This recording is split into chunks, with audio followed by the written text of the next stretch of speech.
Hello there. I'm Funke Treasure Durudola. Well, yesterday I attended this event with the BBC Media Action in Lagos. It's a Talk Your Own event, and it was about media in governance or media for governance.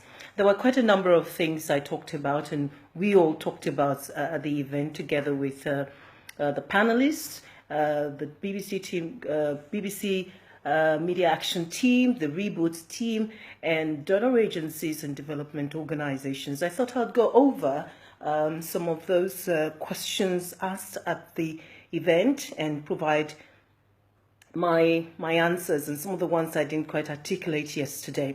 So the first question is how the Nigerian media landscape has changed and what effects these changes have had on citizen participation.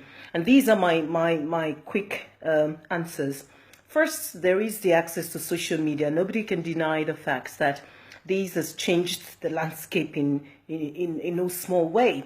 I mean, it has challenged traditional media, both radio, TV, and magazines and newspapers to do more than they were doing before. And there is an increase in the number of radio and TV stations that we have in the emergence of online radio and TV. And this multiplicity of channels of information have, in no small way, changed the media landscape. Also, the rise of niche media, talk radio, sports radio, even music radio is becoming more defined with the likes of classic radio targeting adult, contemporary, classic, old school music and the like. Also, the rise of indigenous radio stations that use the language of the people. I attended a conference earlier this month in North Carolina, and one of the speakers said, if you want to get to the head of somebody, speak in a language. But if you want to get to the heart of a man, speak in his own language, and you have his attention. I've paraphrased it there. So the rise of indigenous radio stations have given voice to the people. They engage in their own language or languages, and that has changed the dynamics in a way. Also, the rise of reality TV shows has changed the dynamics also. People are watching TV for different reasons and engaging in different ways. The emergence of radio networks as well, different from the government-owned Radio Nigeria, NTA. So we have multiple radio networks and TV networks, and these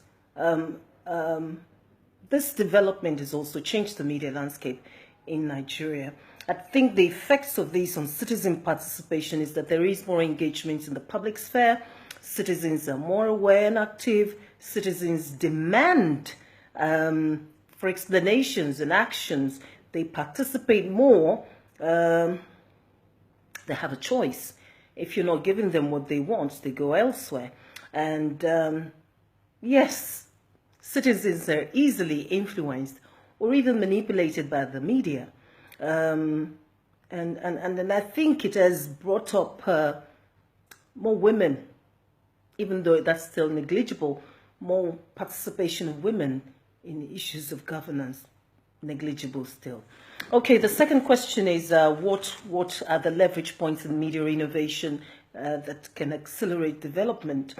I think training and programming and broadcast formats, the town hall meeting format of the BBC Media Action, I think is helpful and is an interface between citizens and media producers. More training in other areas such as fact checking, and that is gaining momentum. In fact, that's the norm in the US right now. We need to do more of data journalism and we need to train our journalists more on writing, me inclusive, yes, and the use of social media by journalists, much more than the basic Facebook interface and all of that. How to use social media for journalistic purposes, for investigative purposes.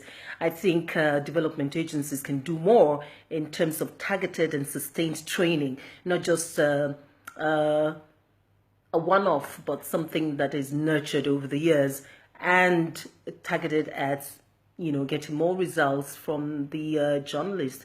much more than, you know, the peck and go approach. I think the provision of universal Wi-Fi, such that startups, media startups, can have a platform to be able to grow their media businesses and enterprises. You know, I think it will work better if they have unlimited access to internet and they have the support of donor agencies and development organizations to be able to achieve that. And I think the quiz format also should gain more grounds beyond Who Wants to Be a Millionaire or, you know, the likes of such quiz format. I think if we engage that, if we use that in governance to talk about issues bothering the rule of law, rights of the people, citizens' right, participation, and more, the issue of poverty. And if development organizations provide toll-free lines for radio stations and TV stations they're partnering with, so that those who do not have the wherewithal to call, you know, the data or the airtime to call into programs on radio and TV, can do so regardless of whether they have money to do that or not. I think it will bring about a more robust debate in the public sphere. Well, those are my humble contributions.